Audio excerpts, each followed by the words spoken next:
here we are again.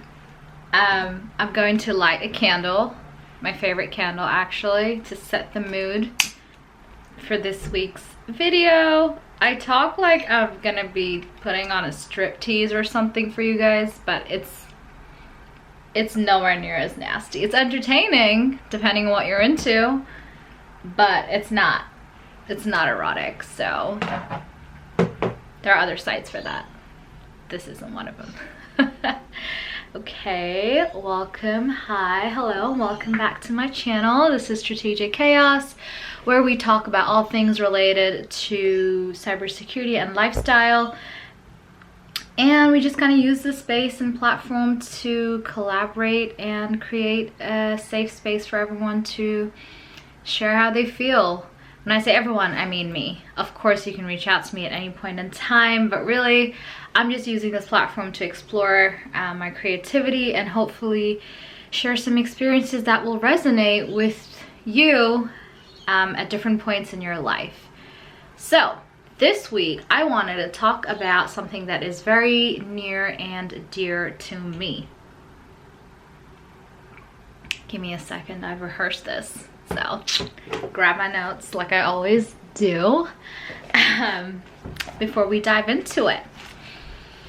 I love how I've got like these notes like, you know, I'm going to class, or, you know, I've got like I'm teaching a class with like students, and people are like relying on my thorough, well-written hand notes to get through life and, you know, exist.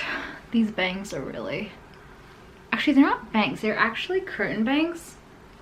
And it's my first time trying them on, and honestly, they take a bit of getting used to, but they're a lot of fun. A lot of fun. Definitely would recommend if you want something new, but also don't want bangs in general. Curtain bangs are where it's at. Anyway, we're getting sidetracked.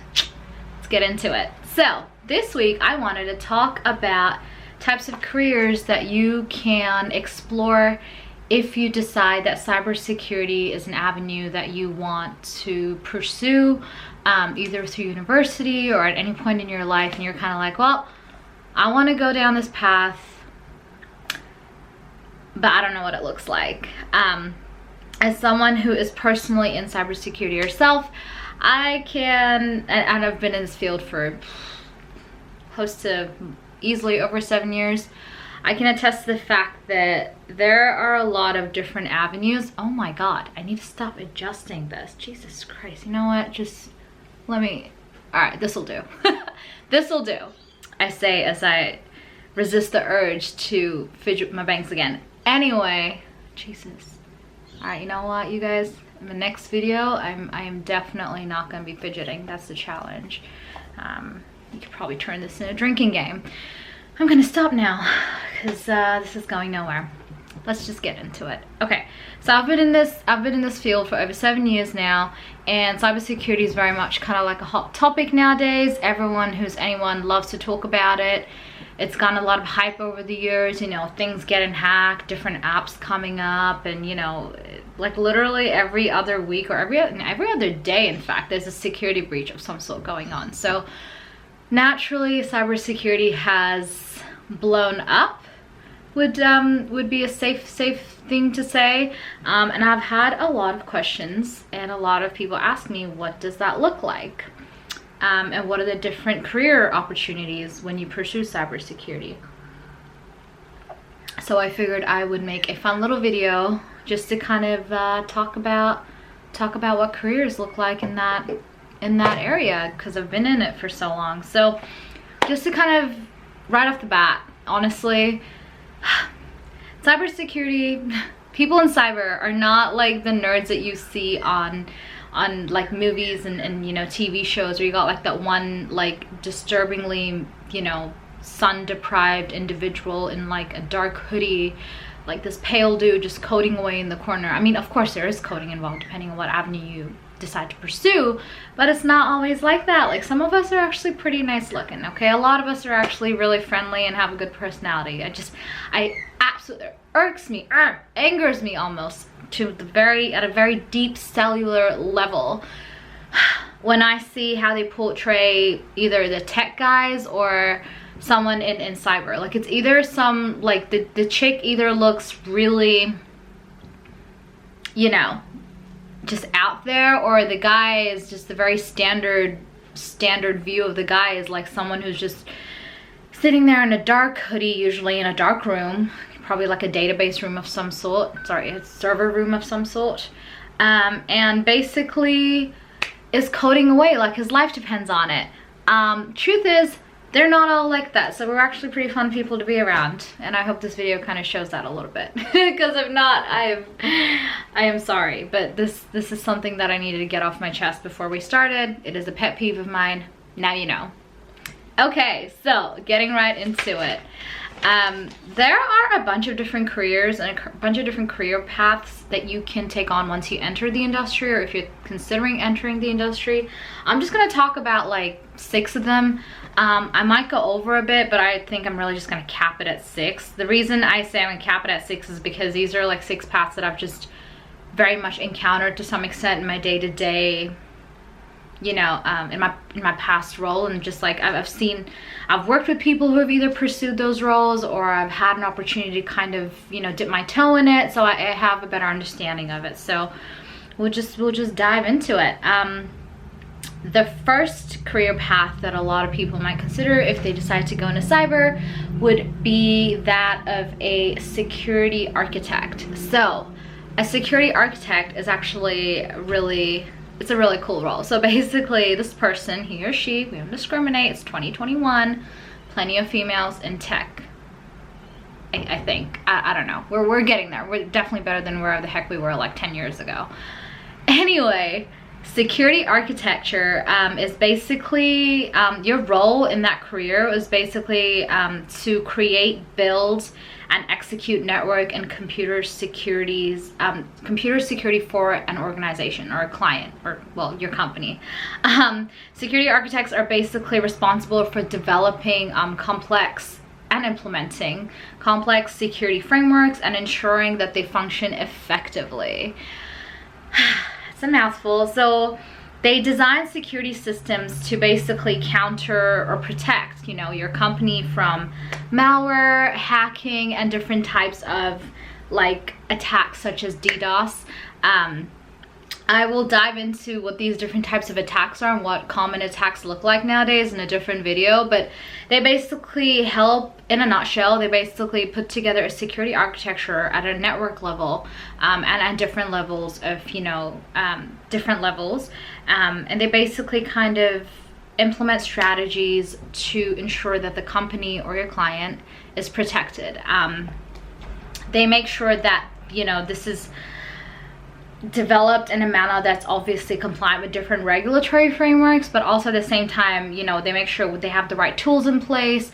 Everything's protected at a network level, at a host level, at an application level, and they really design a secure network. Like, they're basically architects for networks. So instead of designing buildings, they're designing network architecture diagrams and implementing it. So that's one path, which is, you know, kind of interesting to dabble in if you're into stuff that's a lot more techy. You have to have a pretty good understanding of, you know, what apps go where, how these different technologies work, what a secure network looks like for you to be comfortable pursuing this path, career path, if you choose to do so. The other one is a InfoSec analyst, or information security analyst. Basically they work alongside, but not work alongside security architects. I'm gonna let this roll. Okay, let's start that again. Information security analysts are basically analysts that are like frontline defense workers for networks. So the network security architects actually design the network. The information security analysts actually help sort of, you know, monitor the alerts that come through, make sure that everything's working properly, make sure that there are proper encryption controls in place so there are no, you know, no security breaches, make sure like firewalls are configured properly, make sure they're running properly, and monitor any sort of like unusual activities that may come through. A lot of time information security analysts are really, you know, take on the role of consultants even. You know, I think all of the big fours now to an extent have a cybersecurity team. And all of them to some extent have, you know, different roles within those teams, but I'm pretty sure information security analysts are also part of those cybersecurity teams. So it's kind of like you're playing the role of someone who analyzes threat alerts, but if you are a consultant, then you can also be viewed as an information security consultant. At the end of the day, you're helping make sure that any alerts that come through are actually not harmful to your company's cyber posture, company's environment. So that's what you would do if you're an information security analyst. Then we've got the ethical hackers. So these guys are the cool ones. I mean, all the roles are, but ethical hackers are the ones that I get asked questions the most. Every time I tell people I work in cybersecurity, they're like, oh my God, like you hack things, you like, you know, break the internet. And I'm like, I'm not that smart. Look, no, I know how to do it, but I don't do it on a day-to-day. Like there are a lot of moving parts to it. Ethical hackers or ethical hacking is a big component. Like you definitely have to hold a CEH certificate. So it's a specific certificate that is given, or a license that is basically given to you by your employer. And this is basically your employer telling you that, hey man, go in and break the internet, not internet. Go in and break our systems so we know what problems arise, if any, and how we can fix it. So basically ethical hackers hack on behalf of your company and think like a actual hacker, just so they can kind of pinpoint any weak points in your network or your infrastructure. So that's a really cool role. These guys they basically use the same techniques as like malicious black hat hackers, which are like the actual bad guys, you know, to test like how secure your company's existing security protocols are, and if not, what the gaps are and how they can be sort of addressed and closed accordingly. So these guys are really cool, really smart. You know, you have to have like a bunch of different certs, super technical. So if you're into coding, if you're into learning about, you know, different types of attacks that you can, different types of malicious attacks that you can actually deploy on a day-to-day basis legally and not get in trouble and actually get paid for that shit, ethical hacking is a great avenue to explore. Again, very technical, so make sure you're super comfortable coding or at least, you know, understanding code and understanding the different technologies and how to implement those. So that's really cool. I believe the fourth role that I was going to talk about is computer forensics analysts. So these guys are also really cool. All roles in cyber are pretty interesting in my opinion, but computer forensics analysts are actually one of my favorites. So they're basically analysts that focus on cybercrime. So now you've got, like, you know, for example, the AFP, the Australian Federal Police, focusing on, you know, actual physical crime. They're kind of like the AFP of the World Wide Web. Some equivalent of it. I messed that up, but you get what I mean. They're basically, their main role is to kind of focus on cybercrime and resolve it. And really what they do is they work alongside law enforcement, different types of law enforcement around the world, obviously, but they work alongside both public and private sector organizations, and are asked to basically undertake like a wide variety of tasks to help with different points of, like, different types of investigations, if any. Their role can honestly range, or their tasks can honestly range from anything, you know, ranging from recovering deleted files, or interpreting data linked to a crime, or, you know, pursuing data trails, or like analyzing mobile phone records. Like, it's, you get your hands on some really dark and dirty shit, secrets, crimes. Basically, if someone is murdered, okay, so imagine there's a scene out of Dexter, some dude's like stabbed and his veins are removed and his blood's drained or whatever, and there is a laptop on site, or on the crime site. That laptop is then handled by a computer forensics analyst, and this person basically goes to work and is like, all right, let me go in and see what data I can recover from this laptop, and then it becomes evidence for that investigation. Basically some really cool shit. So I don't know, if you like blood, or if you don't have, you know, a crippling fear of needles and blood to an extent the way I do, definitely consider it. Again, not all of them are related with, not all of them involve you going to like a crime scene or something like that. I'm just being extreme. I'm just being extra because it's what I do. It's what I'm best at. The other role, so number 5 is a pen tester. So this is actually very common. There are a lot of pen testing roles. They're called penetration testers. Laugh it off. I've heard a lot of jokes around penetration testing. Yes, we all know the dirty humor that lies with that word. I'm gonna let you laugh, you know, laugh it off in your own time, in the privacy of your own home. But penetration testers, or pen testers, are basically actually really common in all organizations. I haven't come across a single organization to date that don't have internal pen testers or external pen testers.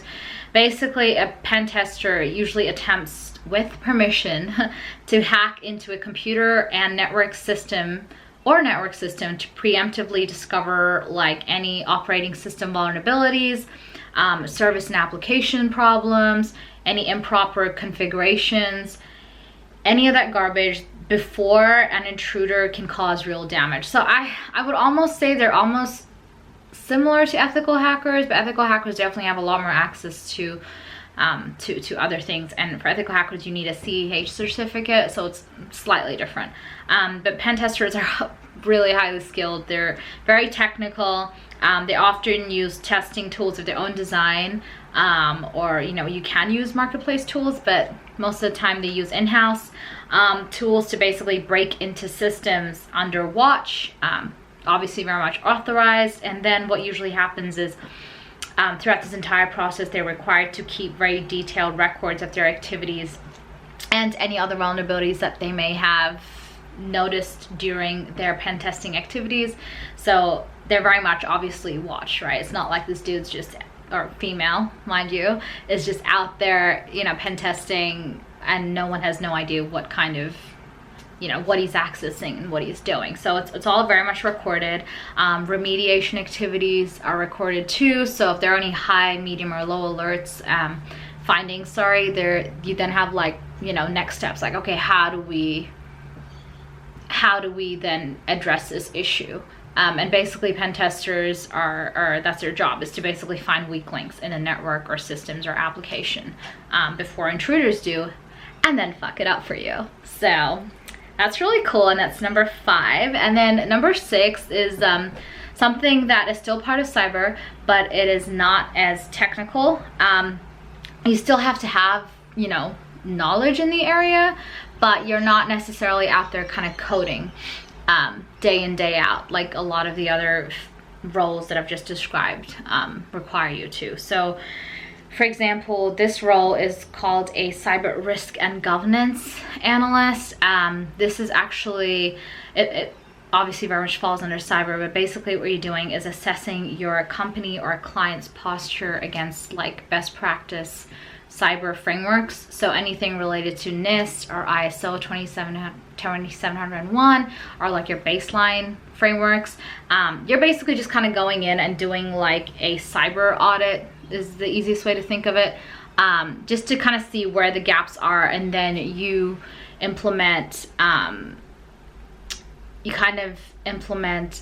do a gap analysis, and then you come up with like, you know, findings or recommendations on how to fix those findings, and you work with your team to actually make sure that they're closed off before an external auditor comes in, because before an external auditor comes in and actually finds it for you. So it's really interesting because you can learn a lot in this field. Like, you can work on anything ranging from just general risk and governance to privacy. It can be more focused to certain kind of cyber related frameworks. But basically the entire point is to make sure that when the auditors do come knocking at your door, and they will, you know, they don't always will, trust me, even there. You're ready. Basically, it's making sure all your, you know, ducks are in a row, making sure you have the right tools, the right technology, the right practices in place to meet these regulatory requirements and ultimately allow you to achieve different types of certifications that a lot of companies nowadays look for. So your SOC 2 Type 2 certification is a really big one. You've got ISO 27001 certification, which is also a big one. And there are a bunch of other frameworks and regulatory requirements that you're probably meant to be compliant to based on your jurisdiction and the applicable laws in place within your jurisdiction. So that one's not as technical, but that being said, although you're not necessarily always coding on a day-to-day basis, you still have to understand what you're looking at. So when terms like, you know, firewall config or VPN or MFA and you know, like DDoS attacks, like all of that, when that's thrown out, you need to be able to grasp it, right? You need to kind of be able to translate that quite smoothly to kind of make your life somewhat easy when it comes to being in this role. So there are a lot of different avenues.